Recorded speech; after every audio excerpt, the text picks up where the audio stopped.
Welcome back, guys, to another video of the ICND1 video series. So this is the last video in the Network Fundamental sub-series, and we're going to talk about the last two devices needed for LAN connectivity that we haven't talked about, and those are a wireless access point and wireless LAN controller. So what I'm going to do, I'll talk about these devices, and then at the end of this presentation, I'm going to tie all devices that we've talked about together and talk about how they're used in a network and how they interact with one another. So let's get on. So a wireless access point allows you to connect devices to your network wirelessly. So instead of you having to run a cable from your device to a switch, or that, instead what you would do, you'd run a cable from your switch to a wireless AP. These wireless APs are normally mounted on walls, and this wireless AP will actually broadcast some sort of radio signal at a certain frequency. Devices that have wireless network cards will be able to pick up this frequency and will be able to connect to the network wirelessly. The benefit of using wireless connections is that we can have multiple devices connecting to our network through one port. So in this case, we've got 3 devices connecting wirelessly to our network, and if we had to use a wired connection for each one, it means that we take up 3 ports on our switch instead of taking up one. So they connect wirelessly to our network. They're able to communicate wirelessly as well. And the beauty about this is that even though they connect wirelessly, they're still able to communicate with devices that connect via a wired connection. So in this case, this wired PC will still be able to send and receive data with these wireless tablets. Another benefit is that because these devices are wireless, they're not restricted to a certain place, a certain location. So we can move around with these tablets, move around our building, and still be connected to the network as well. So with wireless access points, they're more susceptible to security threats, which means that we have to use better security settings to secure our wireless APs. So out of the box, every single wireless AP provides an open connection, which means there's no security in place on who can join our wireless network. There's no encryption and no authentication. So with encryption, we can scramble data so that data is difficult to read. So that if somebody actually intercepts that data, they can't read it unless they decrypt it, which is extremely difficult. With authentication, we have to authenticate the user before they can access network resources. So the most simplest form of authentication is some sort of password. So essentially, if the device knows the correct password, then we've authenticated it as a trustworthy device. So like I said before, access points are open when they by default, which means that anybody can connect to our wireless network. We can have somebody walking down the road and connect to a wireless network, which means that they now have access to our internal resources. Now this is a massive security risk, and we don't want this. So we can actually configure different wireless standards, wireless security standards. There's WEAP and WPA and /WPA2 personal and enterprise. They define different encryption and authentication algorithms for better security.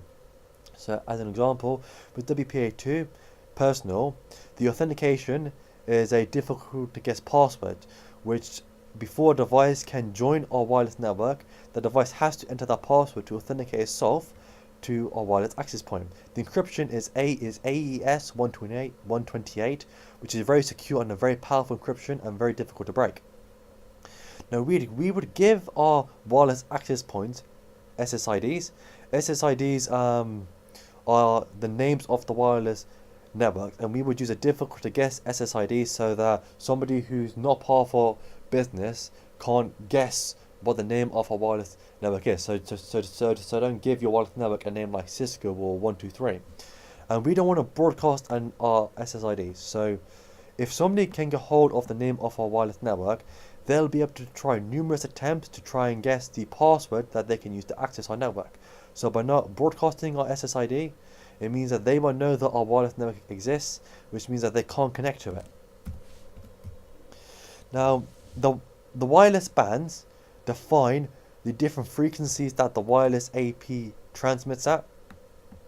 So the wireless APs have, I think they have wireless cards, and depending on what standard those wireless cards are, depends on what frequency they can transmit radio signals at. Most wireless access points now come built with 802.11n wireless cards, which means that they can transmit at both 2.4 GHz and 5 GHz frequencies. So just as a quick overview, 2.4 GHz frequencies are radio signals which can span a wider area than 5 GHz, but the speed offered, the bandwidth offered by that frequency isn't that good. 5 GHz frequencies span a smaller area, but the bandwidth offered is much better than the bandwidth offered by 2.4 GHz. So if you had a wireless AP which had an 8.2.11g wireless card, it means it can only transmit frequencies at 2.4 GHz. So APs transmit at different frequencies, and the frequency they transmit at determines the range of the wireless signal and the speed. Now there are two different types of APs. We have autonomous APs and controller-based APs. With autonomous APs, the APs operate independently from one another. So let's say we draw a switch here and we draw access points over here.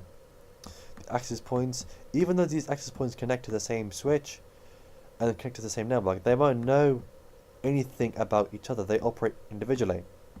Now, with autonomous APs, any forwarding is performed by the AP itself. So when a wireless device wants to communicate with another device in the network, it sends the data to the AP. It's the AP which makes the forwarding choice on where to send that data. Autonomous APs are fully functional and can perform functions like switching and security. And like I said, wireless APs don't communicate with one another. So if I draw another AP over here, and let's say because it's APs 1, 2, and 3, so AP1, AP2, and AP3. If AP2 goes down, AP1 is the next closest AP, and it will start providing a wireless connection for the devices which were going through access point 2. If access point 1 becomes overloaded with traffic, there's no way that it can tell access point 3 that it's becoming overloaded. So then access point 3 would not be able to take over for some of the clients using access point 1. So what I mean is that if access point 1 becomes overloaded, there's no way that it can tell access point 3. There's no way that access point 3 will know that one's being overloaded. And there's no way that it can start to provide a wireless connectivity or wireless connection for some of the clients that are now using access point 1. Controller-based access points, also known as lightweight access points, are controlled by a wireless LAN controller. So let's draw a switch over here, and let's draw access points over here as well. Access point 1, access point 2. So 1 and 2, and we have a wireless LAN controller over here as well. So lightweight access points are dumb devices and don't really have any functionality at all. They just provide a wireless radio signal so the wireless devices can connect to the network. The actual intelligence is built in with the wireless LAN controller. So wireless lightweight access points cannot actually forward any frames. Any frames they receive are sent to the wireless LAN controller, which forwards the frames on behalf of the wireless access points. Any configuration that needs to be done on these devices is configured at the wireless on the wireless LAN controller, and that configuration is then pushed out to these wireless access points. So in the next slide, we talk more about what a wireless LAN controller is. It's used to control wireless access points and normally used to manage lightweight access points in large quantity. So we can have 200 access points all controlled by a single wireless LAN controller. And the good thing about using lightweight access points is that because they connect to a wireless LAN controller, the lightweight access points are aware of each other and they can communicate. So like in our previous example, if we had 3 access points, and let's say that this access point over here, access point 2 goes down. Access point 1 is the closest and will start to provide a wireless connection for the devices that were previously using access point 2 to connect to the wireless network. If access point 1 becomes overloaded, it can let the wireless LAN controller know. The wireless LAN controller can increase the power it feeds to access point 3, so now that the radio signal is bigger, and so now some devices which are using access point 1 can now start to use access point 3 to connect to the wireless network, easing the traffic load on access point 1. So access point can load balance when they're overworked, and we can control the power provided each access point for the load balancing. So some limitations of wireless LANs is that they are slower speeds than wired connections, easier to intercept data, and easier to break into. So now where do all these devices fit into our network topologies, into our networks? Okay. So imagine this is a building, we have multiple floors. The wireless LAN controllers, access points and the switches provide local connectivity into our network. Since we have a wireless access point over here, that wireless access point provides wireless connection for devices into our network and allows devices to connect to our network wirelessly so that they can communicate with other local devices. The wireless LAN controller is used to control the wireless access points. So WLC, we have another wireless access point over here, which is used to provide, again, wireless connectivity into our network. And so imagine that this over here is a switch over here. Now the firewall sits at the edge of our local area network, but before a wide area network, and acts as a brick wall, blocking anything that shouldn't be allowed from coming in and allowing anything that should be allowed to come in. It connects to the router. The router normally connects to the internet and allows us to access networks across the world. So it allows us to get off our network and access somebody else's network. So we can see that a local area network is made from switches and wireless access points, which allow the connectivity. The firewall is what provides us with security, so stopping anything, viruses or trojans or worms from getting in, by allowing what should be allowed in. And the router allows us to get off our network and communicate with other networks across the world. So we've come to the end of this video and at the end of the Network Fundamentals sub-series. In other videos, we'll start to look at the other topics of the ICND1 exam. I think probably next we might look at the OSI model and the TCP/IP model, and what those models are used for, and how they define what network communication is and how we communicate in a network. I hope this has been informative for you, and I'd like to thank you for viewing.